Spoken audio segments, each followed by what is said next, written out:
Yo guys, WhatsApp. Gimana kabarnya? Sehat semua ya pastinya. Semoga yang sakit cepat sembuh, dan yang nganggur, tetap semangat. Di video ini, Mimin mau menceritakan alur cerita anime, Summertime Render. Anime ini rilis pada Spring 2022, anime ini menceritakan tentang wabah bayangan yang ada di sebuah pulau. Wabah bayangan ini adalah peristiwa munculnya kembaran seseorang secara tiba-tiba, dan kembaran itu akan membunuh orang yang asli, untuk menggantikan posisinya. Dari yang awalnya kembaran, menjadi yang asli, peristiwa ini sangat mirip dengan konsep doppelganger. Singkatnya, jika seseorang bertemu dengan kembaran mereka, maka orang itu akan mati.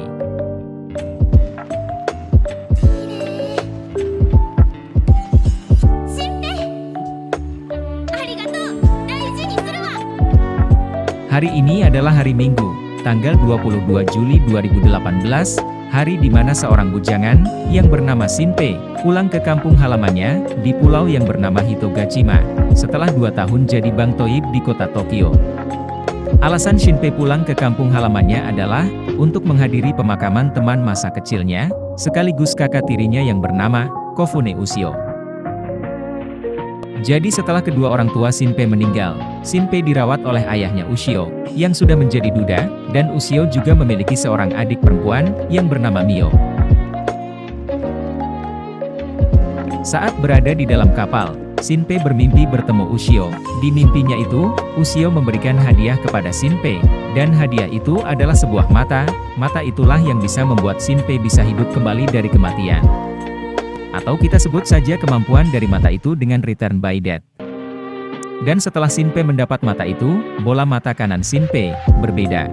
Ushio juga meminta Shinpei, jika sudah sampai di pulau itu, kamu harus menemukan aku, dan juga meminta Shinpei untuk menjaga adiknya yang bernama Mio.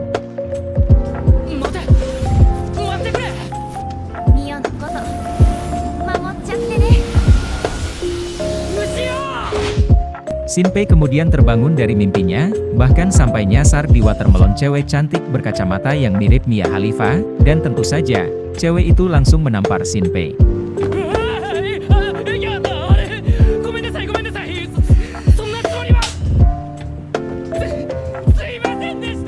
Cewek itu bernama Minakata Hizuru, dan dia merupakan seorang agen rahasia, yang akan menyelidiki wabah bayangan di Pulau Hitogashima, kampung halamannya Shinpei. Kemudian kita diperlihatkan, Shinpei ini sudah sampai di Pulau Hitogashima, dan dia disambut oleh adiknya Ushio yang bernama Mio. Mio ini terlalu bersemangat mengayuh sepedanya karena Shinpei ini sudah lama tidak pulang. Alhasil, Mio kecebur ke laut.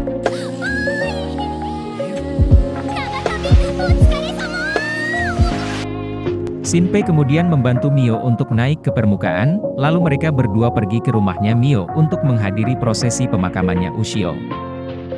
Di tengah-tengah jalan, terlihat Hizuru yang sedang teleponan dengan seseorang sambil membawa sebuah koper besar. Yang ditelepon Hizuru adalah seorang kakek yang bernama Nezu Genjio, yang sudah berpengalaman dalam memburu bayangan. Hizuru juga adalah seorang penulis novel. Ia memiliki nama pena, Ryunosuke Nagumo, yang mana nama Ryunosuke Nagumo ini adalah nama saudara kandungnya yang sudah mati karena dibunuh oleh bayangannya sendiri. Shinpei dan Mio pun sampai di rumahnya Mio, dan di sana terlihat sudah banyak orang yang datang untuk melayat Ushio. Kemudian diperlihatkan scene di mana Shinpei ini teringat sebelum Shinpei jadi Bang Toib di Tokyo, Ushio pernah bilang kalau Ushio ingin mencoba kari buatannya Shinpei. Di saat Shinpei mau pulang, terjadi kilatan cahaya yang seperti orang memotret tapi lupa matiin flashnya. Sontak hal itu membuat Shinpei dan orang-orang mencoba mencari tahu siapa yang sudah melakukan hal ini.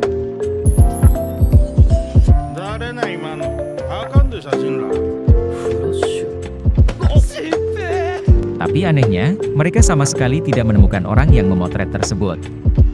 Kemudian datang teman masa kecilnya Shinpei yang bernama Sou. Sou meminta maaf karena tidak bisa melindungi Ushio.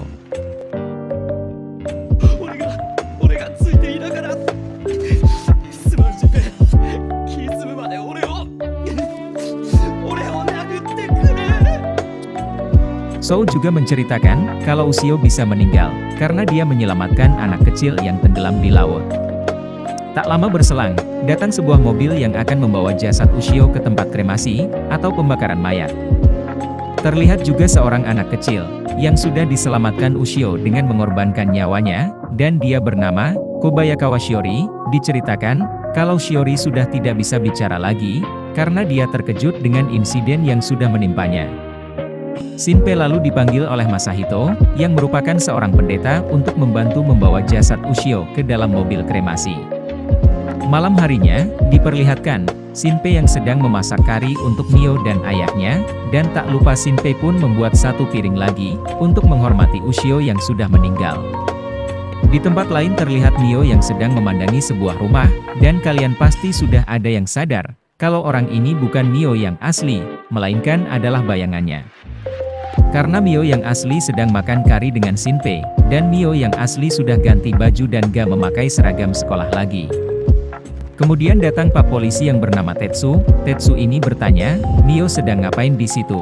Dan Tetsu sendiri tidak tahu kalau yang ini bukan Mio yang asli. Karena memang setelah bertemu bayangan Mio ini, Tetsu akan dibunuh, dan bayangan Mio akan membuat bayangan Tetsu untuk menggantikan Tetsu yang asli.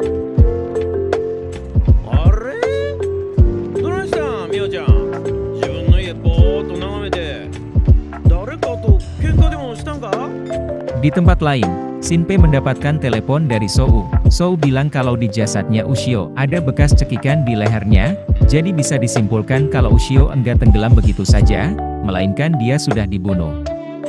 Sou bisa tahu tentang hal ini, karena bapaknya adalah seorang dokter, yang bertugas untuk memeriksa jasad Ushio pada hari itu. Setelah itu, Mio datang ke kamarnya Shinpei, untuk memberikan sebuah kalung kerang milik mendiang kakaknya, yaitu Ushio. Mio kemudian memeluk Shinpei dan menangisi kepergian kakaknya. Mumpung kakakmu sudah tidak ada, langsung sikat aja Mio. Setelah itu Shinpei ingat, kalau kerang itu adalah kerang yang dia berikan kepada Ushio saat masih kecil, dan Ushio berjanji akan menjaganya, dan ternyata memang dijaga sampai besar bahkan sampai Ushio meninggal.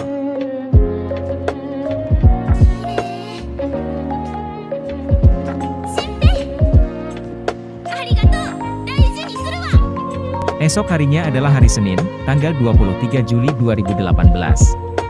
Pada hari itu Shinpei dan Mio membantu Alan untuk mengurus restoran keluarga, kemudian datang Tetsu, dan ini tentu saja bukan Tetsu yang asli, melainkan adalah bayangannya. Bayangan Tetsu bilang, kalau saat ini, seluruh keluarga Kobayakawa yang berjumlah 3 orang termasuk Shiori menghilang. Mendengar hal itu, Mio langsung berlari keluar, untuk merenung di pelataran rumah. Dan tentu saja Shinpei mengejarnya. Mio ingat, kalau Shiori pernah cerita, kalau Shiori pernah bertemu dengan kembarannya saat sedang bermain di gunung. Kemudian datang kakek-kakek random, yang bernama Nezu Ginjiro. Nezu adalah seorang pemburu. Nezu menjelaskan, kalau yang sedang dialami Shiori adalah insiden wabah bayangan, yang ternyata sudah ada sejak zaman perang. Orang yang sudah melihat bayangannya sendiri, akan mati. Dan bayangan itu akan menggantikan posisinya sebagai yang asli, dan membantai seluruh keluarga di rumah. Orang yang sudah terjangkit wabah bayangan akan disucikan di kuil. Setidaknya ini yang Nezu tahu melalui cerita dari kakeknya dulu. Mio juga bilang, kalau neneknya dulu juga pernah cerita begitu, bahkan Mio pernah melihat bayangan Ushio, 3 hari sebelum Ushio meninggal. Tapi bayangan itu langsung menghilang, dan 3 hari kemudian Ushio meninggal.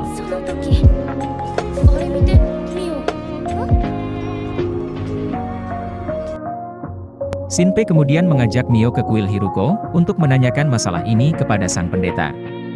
Tak lama berselang, mereka berdua sampai di kuil, dan memencet bel di kuil, tapi tidak ada yang menjawab. Mio sendiri sedang fokus ke arah lain, di mana Mio melihat ada orang yang sedang mengawasinya. Mio lalu mengajak Shinpei untuk mengejarnya, bahkan sampai masuk ke dalam hutan. Di sana Shinpei mendengar suara tembakan, dan setelah dicek, ada cewek berkacamata yang ditemui Shinpei kemarin di kapal. Ternyata Hizuru yang sudah terluka parah. Mio langsung bergegas memanggil ambulan. Sementara itu Hizuru hendak memberitahu Shinpei sesuatu, tapi Hizuru keburu mati ditembak oleh bayangannya Mio, yang mendapatkan pistol dari Tetsu yang kemarin sudah dia bunuh. Bayangannya Mio kemudian menembak Mio yang asli, untuk menggantikan posisinya. Dan Shinpei pun ikut dibunuh, agar tidak ada informasi yang bocor. Shinpei yang sudah ditembak mati langsung tiba-tiba terbangun di kapal, berkat kekuatan Return by Death miliknya, dan akan mencari solusi terbaik, untuk menyelamatkan semuanya. Bersambung ke episode selanjutnya.